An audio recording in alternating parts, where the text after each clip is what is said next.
day one, they can stop this war within 1 week. अंधेरी में हम लोग को खेल करके दबा के रखा है, ये हम लोग का बहुत दिल दुख हो रहा है। All our properties are all looted and they burned down our houses, totally destroyed. Communication is completely stopped from like cookies and Mehdis. They don't talk to each other, they don't meet each other. We feel like we are staying in Jammu and Kashmir and then the other side is like Pakistan.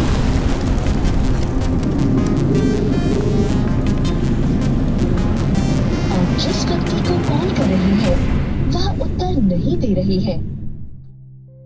अपने इलाके को India Pakistan border से compare कर देना एक बड़ी बात है। पहले थोड़ी असमंजस थी कि यहां के लोग कॉन्फ्लिक्ट शब्द का इस्तेमाल क्यों नहीं कर रहे, लेकिन जब तोरबुंग का मंजर देखा, वहां का सन्नाटा सुना, उस कैफियत को महसूस किया, तो समझ आया कि even if Manipur is not in war, it's a state in a state of war. एक सॉल्यूशन तो आर्म फोर्सेस से डंडा मार के वो लॉन्ग टर्म नहीं होगा, डंडा मारने से लॉन्ग टर्म नहीं होगा। सेकेंड सॉल्यूशन तो क्या है, दोनों को बैठा के अगर करना है तो लड़ना है, लड़ो, पूरा खोल दो मैदान, खोल के जो जीतेगा उसका, तब दोनों बच जाएगा, क्योंकि मरने के लिए कोई तैयार नहीं है।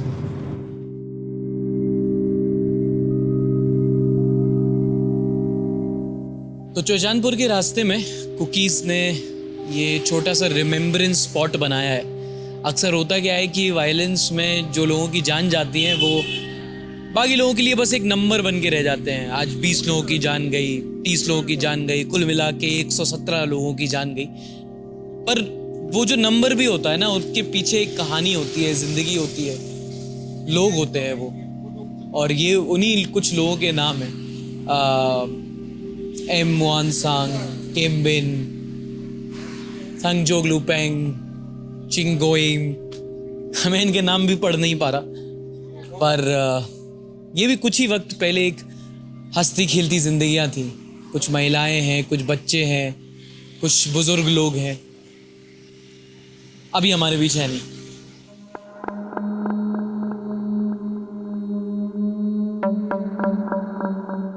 मैंने एक चीज सीखी है, विवाद में, हिंसा में, दंगों में जिन लोगों का सबसे ज्यादा मतलब होता है उनका कभी नुकसान नहीं होता। जिनका नुकसान होता है उनका विवाद से कोई मतलब नहीं होता। और इसी वॉल ऑफ रिमेम्बरेंस के सामने जो आप मेरे पीछे देख रहे हो, ये कमिश्नर्स ऑफिस है। बताया जा रहा है कि एक रात को उन्होंने किसी एक कुकी व्यक्ति को सस्पेंड कर दिया था बिना शो कॉज नोटिस दिए, जो फोर्सेस में था। तो रात को मॉब ने गैदर करके पूरा ऑफिस ही जला दिया।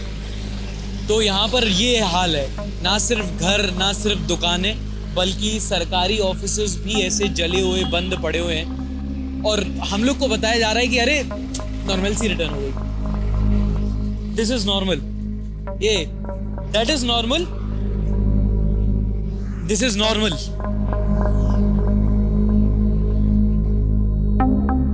इसी रिमेम्बरेंस स्पॉट पर एक कुकी व्यक्ति मिला, डरा हुआ था। हमने उसकी आइडेंटिटी रिवील ना करने का आश्वासन दिया और वो हमें चौचानपुर के पास एक कुकी रिलीफ कैंप ले गया।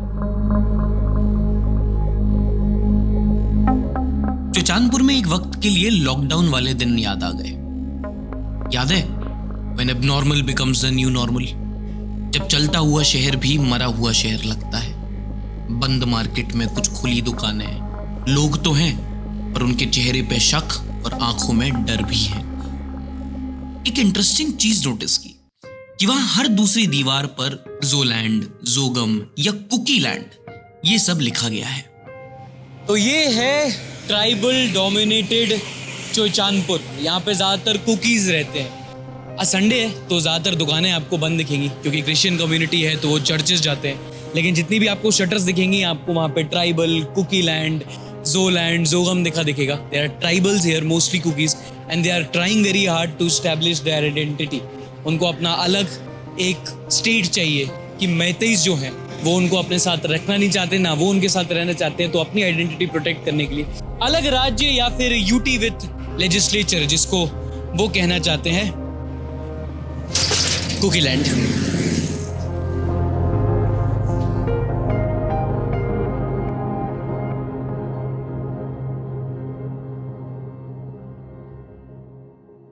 Welcome to the Sunday Bharat Project.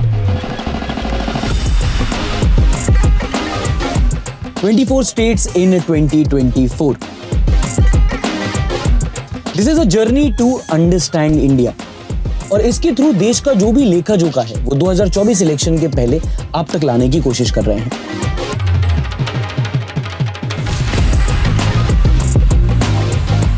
आपको तकेशीस कासिल में हनीकॉम्ब मेज याद है? और आगे देखते हैं क्या होता है हनीकॉम्ब मेज में।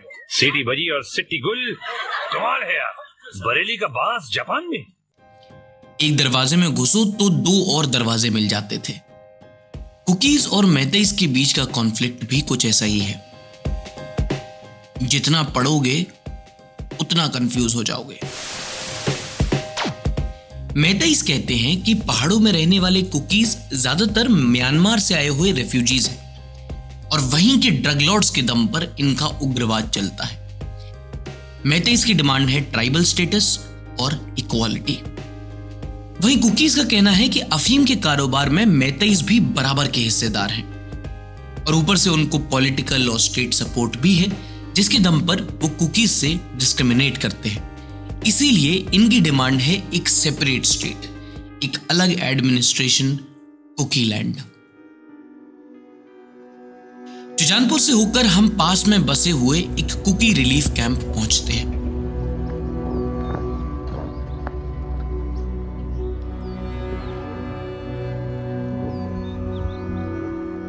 देख के ही समझ में आ गया ये एक बड़ी अंडर कंस्ट्रक्शन बिल्डिंग में बसाया गया था। Right now it is 572. 572 people are staying here. And how are you guys managing for your food supplies? these IDPs who are relocated here. They have been getting the assistance from the district commissioner. Beside this, the philanthropic organization like KKL, the KICs, and help that are coming from various people from different places.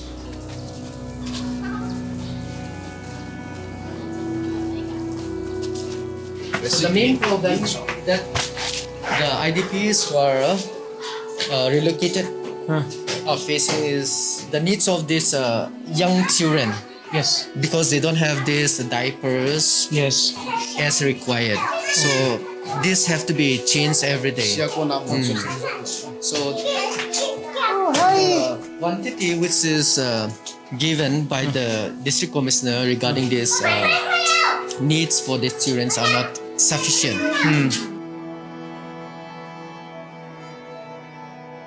एक नया शब्द सीखा वहां, IDP, internally displaced person. Imphal के मुकाबले चुचांदपुर के relief camp में मुश्किलात और भी ज्यादा थी, क्योंकि ये लोग अपने राज्य की सबसे इंपॉर्टेंट सिटी से दूर हैं, तो इन्हें फूड और मेडिकल सप्लाईज में और ज्यादा दिक्कत होती थी। So everyone sleeps in the same place here? Yeah. Okay. One family, three family. Okay. इसको ये पता है, ये छोटे तरीके से कंचे हैं कुछ जो खेल रहे हैं यहाँ पर। How is this played? Can I play? Hi, what is your name? My name is Shugoma. Shugoma. Hello. Hi. In one hall like this, how many people are living? How many families? 6, 7. 6-7 families in here? Yeah. Okay. And where do they go to washroom, toilet? Out there. Out there? अब वही है कि मैं आपको अंदर जाके दिखाता, लेकिन जैसा हमने इम्फाल के कैंप में देखा, यहाँ कुछ है नहीं। मैं नहीं चाहता कि उनकी त्रासदी को और ऐसा रिकॉर्ड किया जाए। One good thing is there is a local shop in this relief camp. So छोटे मोटे supplies, biscuit, toffees is something for children mostly. And is there any source of earning for these people? Like, you know, I'll tell you why I'm asking this question. So when I went to the Imphal relief camp, there was this lady who was selling, like making and selling samosas, so that, you know, she could earn something apart from what the government was giving her. So these people, they have any source of income left? See, some of them might be an employee, but the majority are unemployed. Okay. So they don't have any source of income, and then the government is not providing any kind of wages for them till now. It is totally managed by the philanthropic organization. So it's very, very difficult. They don't have the chance to build their future. And these children's, the education, schooling, everything is stopped. These children go to some private school, some government school. So the school management authority do not take the fees of the IDP's children. Two things which I'm just wondering how people are managing here. And one is the food, because you know you have to cook for 500 people at once, and then the second one is the washroom and toilets. How do you manage? This is the kitchen.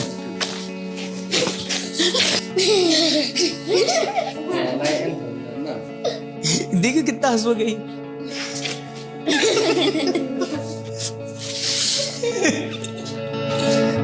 So this is where they cook the food. Take some firewood. These are the two. अरे मैं English में क्यों बोल रहा हूँ. यहाँ पे खाना बनता है. ये इन्होंने अपना चूल्हा बना रखा है. यहाँ पे लकड़े वकड़े काट के लाते हैं, और ये दो बड़े बड़े पतीले हैं. इसमें आज बना है चावल और आज है दाल शायद. तो दाल चावल है. अब यहाँ पे कुछ ऑप्शन ज़्यादा कुछ है नहीं. हाँ, इसके ज़्यादा कुछ ऑप्शन नहीं है. ऑप्शन क्या है, यहाँ पे आपको जो मिल रहा है वो खाना होता है. हाँ, how do you manage the water? Like for washing, cleaning, and for using in toilet, they collect water from these nearby places. Okay. And for drinking and cooking, they got a clean water from a source which is at Matizang. Okay. So the price is being paid by the philanthropic organization. So the KKL. tanker comes? Yes, the tanker comes. Okay.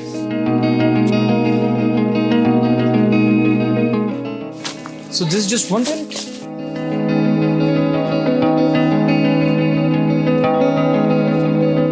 Sports ही तो एक ऐसी चीज है जो आपको इन सब चीजों को 2 मिनट के लिए भुला सकती है. So the guys, the inmates, they come here and they play volleyball and football. So the water from this well is used for sanitation purposes. Okay. इस कुएं के पानी से सैनिटेशन के लिए जो चाहिए होता है वो पानी लिया जाता है. These are how many? 1, 2, 3, 4, 5, 6, 7, 8, 8 toilet हैं, जिसमें से करीब 500 या 600 IDPs हैं. इन 8 टॉयलेट में काम चला रहे हैं.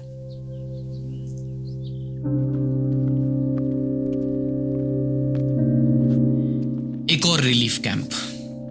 लोग अलग, जगह अलग, हालात वही. रिलीफ कैंप जिसे नहीं पता, जो उजड़े हुए घरों के मलबे से एक घर बनता है, उसे रिलीफ कैंप कहते हैं. ऐसी जगह पर आपको कुछ नहीं मिलता, बस आप घर होने के मायने समझ जाते हो. Okay, so this is the washroom which is used by the old age person. Okay. Yes, yes. Because they can't like go down and then climb up. Yes. Okay. ये रिलीफ कैंप चुचानपुर के पास था, और यहाँ वो cookie लोग थे जो मैतेई इलाकों से भागकर कहीं किसी गांव, उसके बाद यहाँ आ पहुंचे. कुछ लोगों से हमने बात की. 2023 मई तारीख को So I belong to P. Khonongkai village, which is in Tambopi district. On the day when this violence began, which is on 3rd of May at around 6:30 p.m., the radical Meiteis came to attack my village. We were caught off guard. We had to climb the hills because we were too scared to stay back. We don't have any place to go that night, so we all slept. Everyone. Young ones, pregnant women, sick people. Everyone had to sleep at night in the jungle. So the nearest place that we go after the jungle was Wakhan. From Wakhan, we go to another village because the radical Meiteis came to attack the nearby villages. So we have to climb a very difficult terrain where we think that it will be safe for us.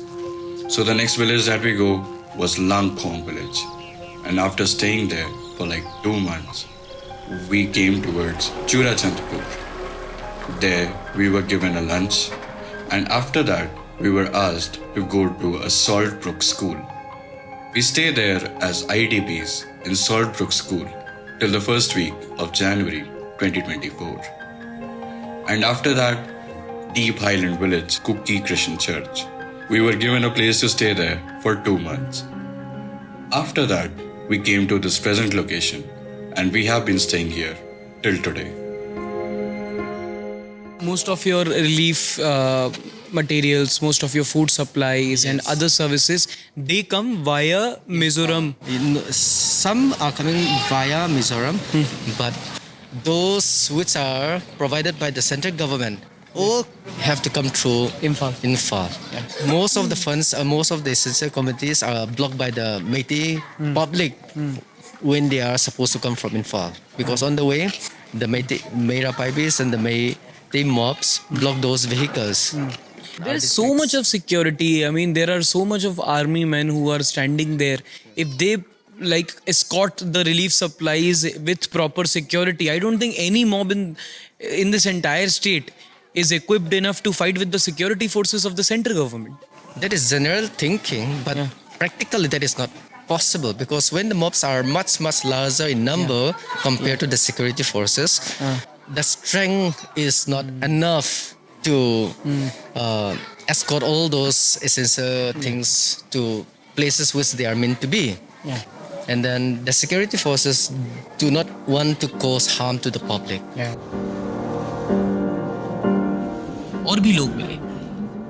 आपके Blinkit के order वाली मांगे थी इनकी, पानी, मच्छरदानी, sanitary pads. कुछ बीमार लोग थे जिनकी दवाई चल रही थी पर मिल नहीं रही थी। बच्चे थे जो नखरे करना, खिलौने मांगना बंद कर चुके थे। खाना शायद इनके लिए कम था, पर फिर भी हमें ऑफर किया गया।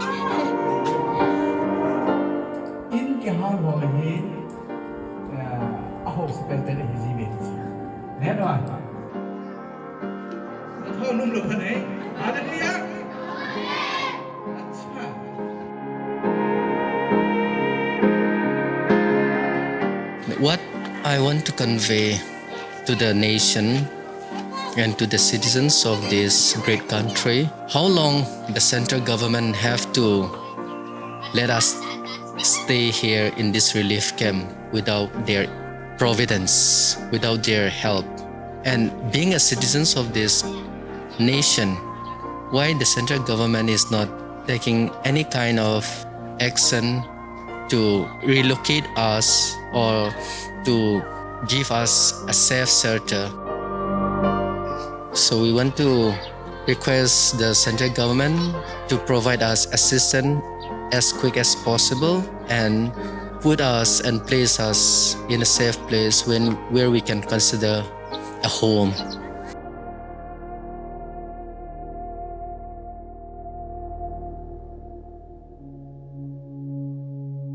तो क्या हुआ है मणिपुर में?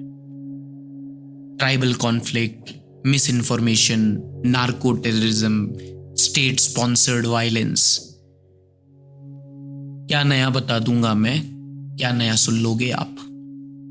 पर मैंने एक चीज सीखी, वो सुन लो। जब अंदर पनप रही नफरत, भेद, क्रोध बाहर आ जाती है तो कितना कुछ बर्बाद हो जाता है। बस इतना समझ लो कि एक बच्ची है जो रिलीफ कैंप को अपना आंगन समझती है। एक होम साइंस की क्लास है जिसमें कुछ लोगों का होम है, जहां कोई पिक्चर नहीं देख पाता। कुछ गांव हैं जहां अब गांव वाले नहीं मिलते। कुछ लोग हैं जो सड़क किनारे बस याद बनकर रह गए हैं। और यही है Manipur, Manipur is Meitei, Manipur is Kuki, and for all the politics and division and destruction, Manipur is a lesson.